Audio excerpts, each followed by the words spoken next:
Magandang gabi mga masters, bali ngayon po ay 8 videos po ma-upload ko po sa aking YouTube channel. Tama nga mga masters, 8 videos nga po ma-upload ko. Yon, what's up mga masters? Nandito na naman tayo sa panibagong araw, panibagong kabanata na naman ang pagsasama-samahan natin ngayon guys.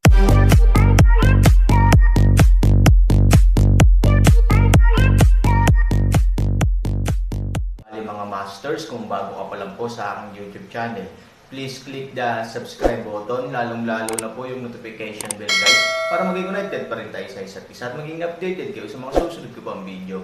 Bali mga masters, bago natin umpisahan ng kwento ay mag-shoutout po muna tayo para sa mga solid nating tagapakinig. Shoutout kay Danilo Wamar at shoutout kay Leo Mer. Yun na nga mga masters, no? Bali hindi na ito patagalin. In 3, 2, 1, let's go!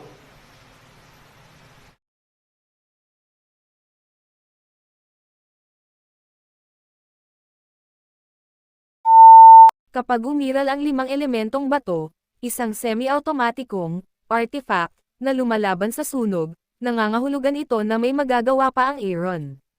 Pabalaykan si Nayaner. Nangyari na nang matapos ni Chen Shuang at ng iba pa ang pag-aalis ng damo at pagtatanim, kailangan nila ang tulong ng Aaron sa pagdidilig, at ang gawain ng pagdidilig ay matatapos lamang ng Aaron. Ngunit nang tumulong ang Aaron sa patubig, isang aksidente ang nangyari, bigla mo bang naramdaman mas cool? Nakayuko si Ningyu at abala sa trabaho sa bukid. Hindi niya maiwasang magtanong sa oras na ito. Tumutulong din si Chen Shuang.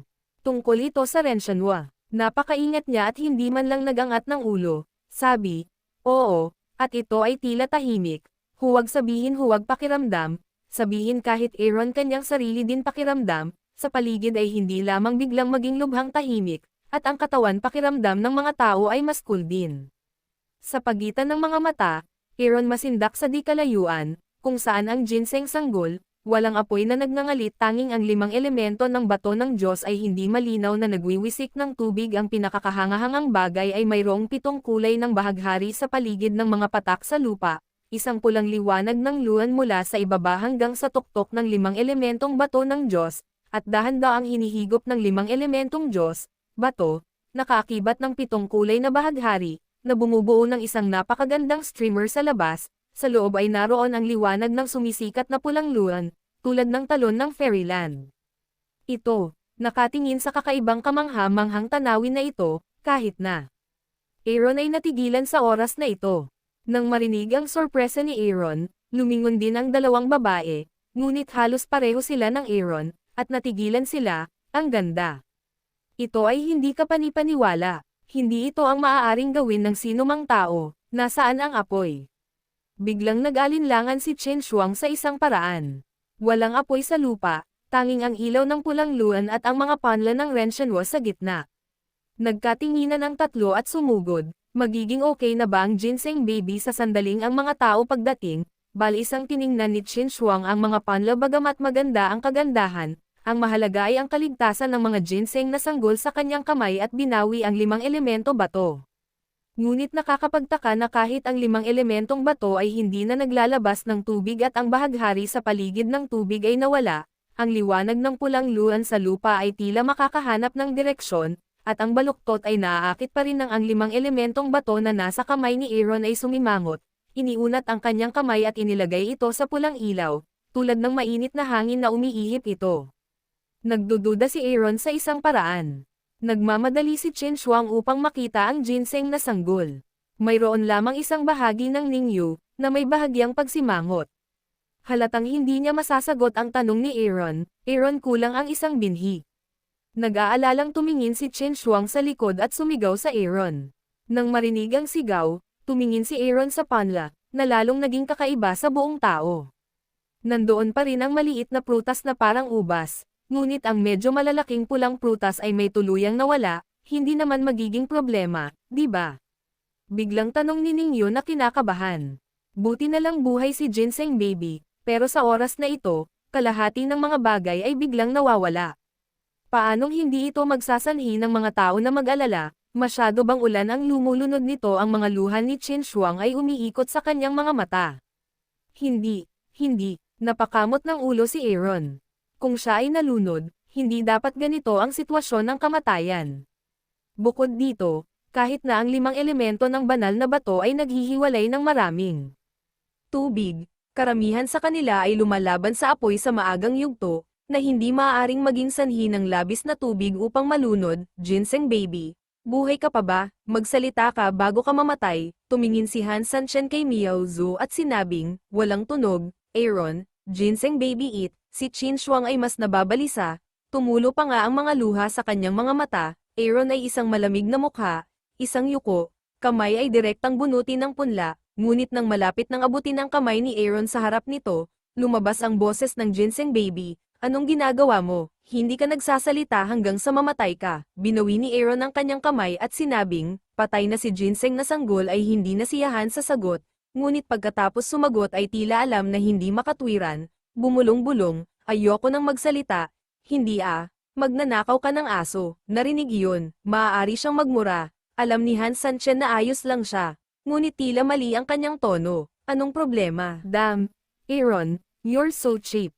You're so cheap. Para akong pinapalakas, pero kailangan mo pa akong tanungin kung komportable ako. Ginseng sanggol nalulumbay scolded isang, at pagkatapos ay sinabi, tumanggi akong makipag-usap sa iyo na ito magnanakaw ng aso, mangyaring iwanan ako 10 metro ang layo, salamat. Aaron can't help shaking his head, this guy, minsan talaga hindi niya maiwasang kunin, then I don't want to leave you 10 meters. What can you do? Ako, gustong pag-alitan ni Ginseng baby. Kung hindi ka pupunta ako, anong ginagawa mo? Bakit hindi ka magpakita sa akin ng isang kwento sa isang salita? Ang Ginseng sanggol ay walang magawa. Ang lugar ng pagtataas ng bangkay ay hindi isang ordinaryong lugar. Bukod dito, ito ay isang panla lamang ngayon. Paano ito makakalakad? Ngunit kahit na, sa oras na ito, maaari mong makita ang mga sidlang sa lupa, walang hangin, ngunit patuloy pa ring sinusubukang lumipat sa direksyon ng distansya. Pero kahit nagpupumiglas siya, hindi siya kumikibo. Tanging si Miao Jian lamang ang patuloy na iniindayog ang kanyang ulo doon. Nakakatawa ang kanyang nakakatawang itsura. Aba, wag kang ang magpatawa. Sabi ni Qin Shuangchong Aaron. Walang sinabi si Han Sanchen na nakangiti, kumusta ka, Ginseng baby? Okay ka lang ba Qin Shuang daw, may pakialam sa akin ang asawa ko. Don't worry, I'm fine. Ginseng baby happy way, since okay naman, tumahimik ka na lang, which is scared us to death. Bilang karagdagan, hindi ka maaaring makipag-away sa kanya para sa Aaron para sa iyo, kahit nasa panganib na matagpuan sa Xianling Island. Mag-partner kayo, mahalin mo ang isa't isa, alam mo ba? Ang malumanay na paraan ni Qin Shuang, syempre, mamahalin ko ang aking asawa, ngunit tumanggi akong makisama sa mga magnanakaw, hamak na tao, na sabi ni Ginseng. Na may mapait na ngiti, tumingin si Ningyu kay Aaron, ngunit umiling, 3,000 tao mabait ka para iligtas ka at tulungan ka kung sasabihin mong magnanakaw siya, hindi kita papansinin, nagpapanggap si Qin Shuang na buhay, kayong mga tao talaga magagandang hayop. Pati asawa mo tinutulungan siya. Dahil lang sa may kakayanan siya at mukhang mabait. Pagkatapos marinig ang mga salita ni Qin Shuang, bumantong hininga si Ren Shenhua, at ang tono ng pagkadismaya ay katulad ng kanyang namatay na ama, bitch, it's all you bitch. You're cheap and good. His lola, Aaron, hindi kita kasama sa buhay na ito ako.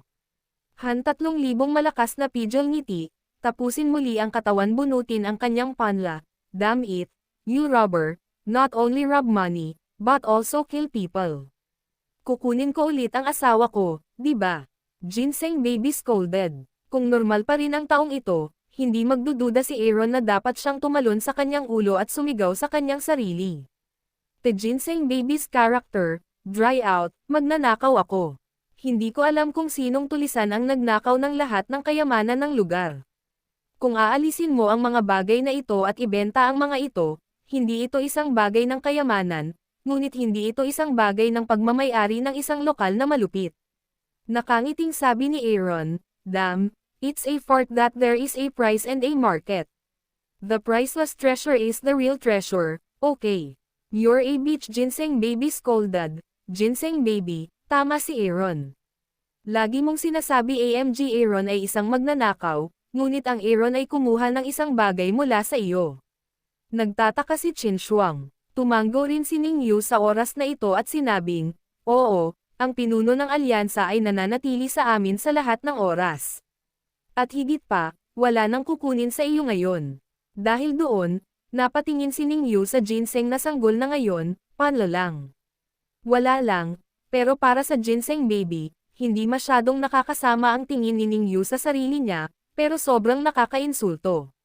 Just to say it directly, walang buhok, hindi mo akalain na ninakaw ng leader ng alyansa ang lalaki mo. Sa gayon, muling iginalaw ni Ning Yu ang kanyang mga mata kay Qin Shuang, hindi na mas halata ang kahulugan. "Damn, I'm sitting upright, love depends on personal charm, how can I steal it or not?" Ginseng baby immediately retorted, "Ano ang kinuha sa iyo ng pinuno, ang magnanakaw ng aso? Say it." Ning Month urges away. Ginseng baby hesitated for a moment, and finally murmured, "Original, I don't want to say it, because it's too damn humiliating." But, biglang sabi ni Ginseng baby at umiyak. Umiiyak ang mga kalakal. Isa lang itong kababalaghan sa mundo. Dahil alam ng Aaron ang produktong ito, itinataguyod nito ang pangunahing propesyonal na etika ng kawalang hiyaan at walang mababang limitasyon. Iniisip ni Aaron na simpleng bagay lang ang kainin, pero mas mahirap na paiyakan siya. Ngunit ngayon, ang mga paninda ay umiiyak. Hindi lamang Aaron ang ganap na nalilito, kundi pati si Qin Shuang ay puno ng hindi kilalang pagtingin kay Aaron. Walang paraan ang langit, walang mga mata ang langit. Sobrang miserable, sobrang nakakasira. Hindi, buhay ang ginseng. Oh, my God, Parang hindi siya nakaramdam ng simpatiya sa pag-iyak niya, o mas lalo siyang nadurog nang maisip niya ang malungkot na bahagi. Sa oras na ito, mas lumakas ang iyak ni Renshen baby, at parang totoong patay na ama, wala na ako, pinunasan ako ng asshole. Sabi din ng nanay ko, bitter ako, masakit, hindi ako masaya. Kahit babae, pero masungit na lalaki, ang chastity ko, integrity ko. Nagalit at nakakatawa si Aaron nang marinig ang lahat ng uri ng malungkot na pag-iyak at mga salita ng tigre na lobo mula sa taong ito. Makinig ka na lang sa mga salita niya, hindi ko alam. Iniisip ko pa rin kung sino ang dumb Aikit sa kanyang kainosentehan at some iris sa kanya. Hindi napigilan ni Ning Yu na matawa, ngunit sa sandaling gumawa siya ng ingay, tumigil sa pag-iyak ang ginseng baby at naghihinala na nagtanong, "Pwede ka bang maging maawin?" Mas malala pa ang ngiti ni Ning Yu. Ang ulo ni Qin Shuang ay wala sa isang tabi. She feels funny and helpless. "Shit, you go too far. Ako ay isang biktima. Hindi mo lang ako dinadamay, kundi tinatawanan mo rin ako. Nawalan ka na ba ng konsensya? Nawala ba ang iyong moralidad?" Ginseng baby road, "Okay, hindi ako tatawa. Sabihin mo sa akin dali, kaalyado na pinuno, kung ano ang nangyayari sa iyo." Pinipigilan ni Ning Yu na ngumiti at magkunwaring seryoso, madaling sabihin. "Ano pa ang nagdala sa iyo dito? Hindi ko alam kung lalaki si Aaron. Ang alam ko lang hindi siya magkaka-interes sa'yo. Qin Shuang daw, kahit ikaw ay nandito, hindi ba?" Paanong hindi naiintindihan ni Han Sanchen ang mga salita ni Qin Shuang, ngunit nagkunwaring hindi naiintindihan at sinusunod ang mga salita. "Ito ay upang kumain ng tuyo at magpunas ng malinis, hindi ako nagkakamali. Ginseng sanggol nagmamadali." Sa orihinal, "Ako ginseng sanggol ay ang espiritu ng langit at lupa, tipunin ang kakanyahan ng langit, lumubog ang dalisay na yin ng lupain, huwag maglakas loob na sabihin mayroon akong fucking dakilang puwersa, ngunit hindi bababa sa ito ay itinuturing bilang isang magandang produkto ng mundo. Ang kapangyarihan ng mahika ay napakalakas. Gumamit ng isang salita upang ilarawan, iyon ay hindi magagapi, mabuti, hindi matatalo kapatid, kung gayon ano." Walang magawang sabi ni Aaron, pagkatapos, at tapos ang isang umutot, "Lahat sila ay kinuha ng iyong sinumpaang asong babae. Bagamat gwapo pa rin ako, ang problema ay, I only have my own self-protection ability in the future, and I don't have any offensive ability anymore." Sa pagsasalita tungkol dito, sobrang depressed si Renshanwa. Sumimangot si Aaron, "Bakit? At ano ang kinuha ko sa'yo? Bakit pa? Ano pa ang kinuha mo sa akin? Hindi mo ba nakikita na walang apoy ngayon? Okay, ninakaw mo lahat ng kayamanan ko. Ano ang aatake ko sa iyo sa hinaharap? Baby Aaron Wanleng, crap. Isa iyon sa mga orihinal na utos ni Laozi, at dahil dito ay naipalabas ni Laozi ang walang talo na apoy. Anong klaseng kalokohan ang nabugbog mo Gotcheng sa akin? Hindi mo ba nakikita? Pero hindi ko kinuha. Si Aaron ay nagdududa sa isang paraan. Hindi man lang niya hinawakan ang Renshanwa, ngunit sa sumunod na segundo, bigla siyang may naalala, hindi ba? Natigilan si Hansani. Tumingin siya kina Ningyo at Qin Shuang at kinuha ang 5 elementong bato ng kabilang kamay, sina Ningyo at Qin Shuang, tila may Aaron na halos parehong ekspresyon, tila nahulaan nila, kapag Han 3,000 ay 5 elemento ng Diyos bato maliwanag pagkatapos, ang buong tao kilay agad masikip kulubat, sa bato ng Diyos, ito ay orihinal na 2 kulay, ngunit ngayon, hindi ko alam kung kailan, ito ay nagdagdag ng isang apoy na pulang marka, biglang nagkatinginan ang 3 tao. How could that be? Han 3,000 kilay malaking kulubat, hindi maisip na pag-asa sa ginseng baby seedlings, Vulcan Stone, kinuha mo ang aking mahalagang Flint Renshenwa roared angrily, Flint Aaron ay isa sa mga tao, ano ito? Yun na nga mga masters, no? Bali panibagong kabanata na naman yung natapos natin ngayong gabi. Muli, maraming salamat po.